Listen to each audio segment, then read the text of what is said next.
So, big news in the iRacing scene. This week has been full of drama, like top tier drama. So, for those of you that don't know, many do know, in the Spa 24-hour event, there was different splits. There's lots of different lobbies, let's say, based on skills. Split 1 is all the top pro people. Split 22 is quite a way down the barrel. Now, in that split, there were some pro drivers in Split 22. We'll glance over that. And the pro esports drivers as well. They have an esports team, apparently. Something didn't go their way at the start of the race, and then they had kind of like a temper tantrum. I think they're younger guys or something like that. So they had a temper tantrum, but it lasted for hours and hours and hours on end, basically just terrorizing this lobby, crashing into people, safety carrying the whole field, you know, actually having enough time to bunch up the entire, 50, 60 cars, whatever remained after the carnage, and just defending them all at the same time. That means they couldn't pass, and they were safety carrying them around the field. This kind of stuff, really, really crappy behavior, seeing as people were kind of practicing for this, like, for a long time. It only happens once, the Spa 24-hour, a year. It's not like there's one every month, This Spa 24 means a lot for sim racers, but obviously if you're a pro driver and you race in real life, this is just like a second place to come. So that's why we can see some pro drivers not taking sim racing that seriously and not respecting other people's time and stuff. That's fine. It was a tantrum. They were out of control. Hey, we were all young once. But something that's very interesting is that iRacing has actually recently released that they've done something very serious in response to this. They never usually say what they do when it comes to reporting.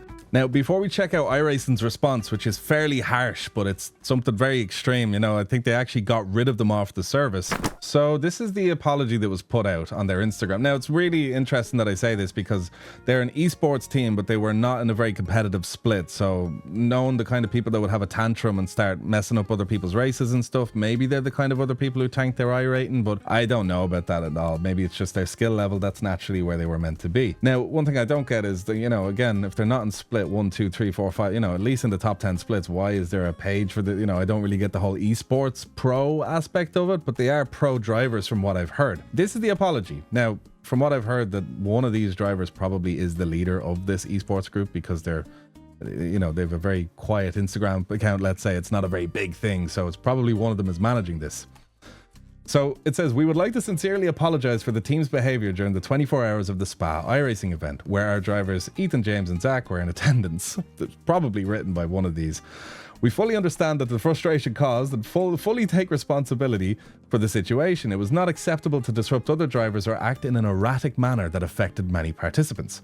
The behavior displayed was unprofessional and completely unacceptable. There's no place for such conduct in any form of motorsport. And it's like, okay, that's pretty stellar. They're taking full accountability and responsibility until we get to the last part.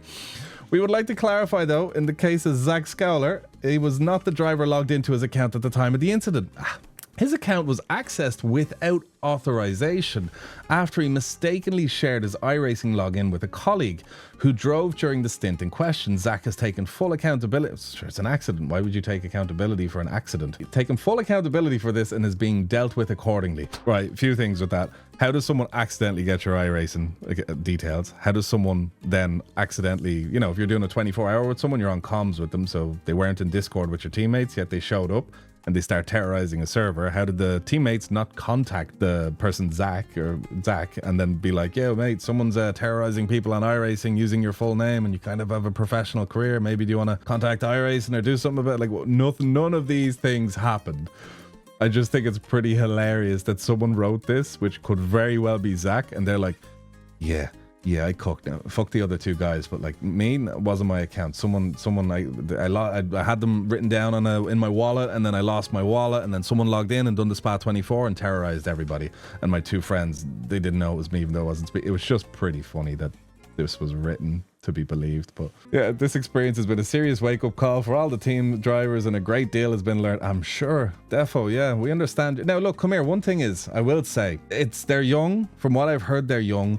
He mentions it here. We understand your frustration. However, at our motorsport, we do not condone abuse or bullying, especially towards minors. All relevant team members have been informed of the situation and the necessary conversations have taken place. We acknowledge the consequences of the actions that took place here and are committed to learning and improving from this experience. Now, I will say one thing. Firstly, when you play a sim where your full name is on the thing, like, that's it. You're open for blast. It does, if you're old enough to get on the sim and start driving this sort of stuff around, you're old enough to realize, hey, my full name's here. If I start disrespecting other people's time and really just griefing a server, I'm obviously going to get some flack. Now, anyone that goes above and beyond, that's definitely not cool. Secondly, I will say, from what I hear, minors, they're young, probably just a temper tantrum that's prolonged over hours and hours and hours. Now, I have to say, I would love to be a fly on the wall during that Discord call. Like when they were in the Discord being like, yeah, look, I have them all safety card up.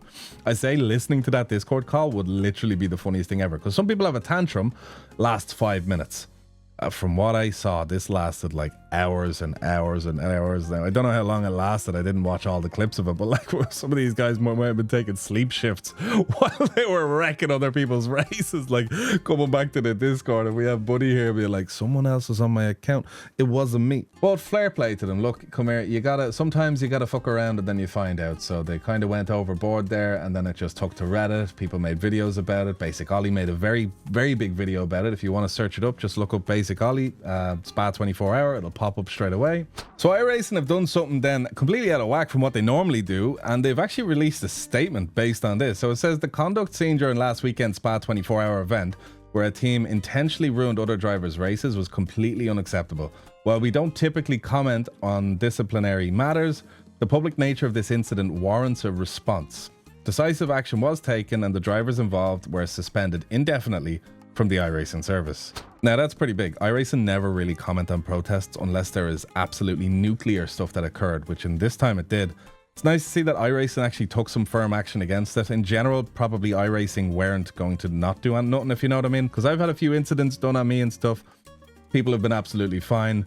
I guess there's a one warning system and stuff like that, so it's fair. So personally, in just the past couple of months, I was losing a little bit of faith in the whole protesting system. So to see this, it's nice to know that iRacing listens to the outroar. They see the evidence and they're just like, look, these people don't belong here. You keep doing your own thing, but you're just not welcome here at all. And that's pretty nice to see a firm stance from them. They say iRacing does not tolerate this kind of behavior in special events or any session. We take these incidents seriously and our protest team reviews every protest received and responds accordingly. We appreciate the community's passion and support in helping us maintain a fair, competitive and fun environment. iRacing. So yeah, that's it. The drama of Split 22 has concluded. One thing I will say is absolutely hilarious. I've seen people who've become friends because they were in Split 22. They're like, we were P6, and someone else is like, yeah, we were P8, man, and all. And they're like, they've become friends through the trauma of being in Split 22. So there's so many positives that came out of Split 22. What an absolute lore story. Unfortunately, people's races were wrecked in Split 22. But to say you survived Split 22, akin to the Falador massacre of that MMORPG game, RuneScape, you know, people were there, you know, that was a real history moment of, it's like lore, you know. I would like to stress again, though, there is a fine line between, you know, dumb kids being idiots online, especially when it's their full name, especially when they have careers and sponsors, or maybe it's other means of funding for their careers. But you should definitely not cross a line of, you know, abuse or something like that. I don't think I've seen many people abuse people too hard like that, so I don't really see where all that is.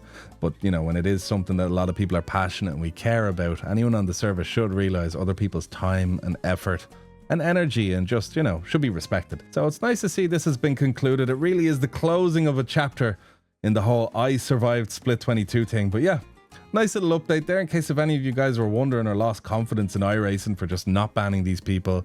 Live stewarding is a very tricky thing. During the main event, I would like to think there would have been at least one moderator who could teleport into a server and just kick them out. Little bit concerned about how that happens, but it's kind of like F1. Until an incident like this actually happens, then that's when the procedures start to come in and the different kind of countermeasures for this kind of, let's say, I don't know, teenage tantrums. In this case, you know, how you could just get a moderator in there, bang, bang, bang, kicked, done, banned for a week, you're sorted, you know? But yeah, so if you survive Split 22, let me know down below. And yeah, guys, what an end to a chapter.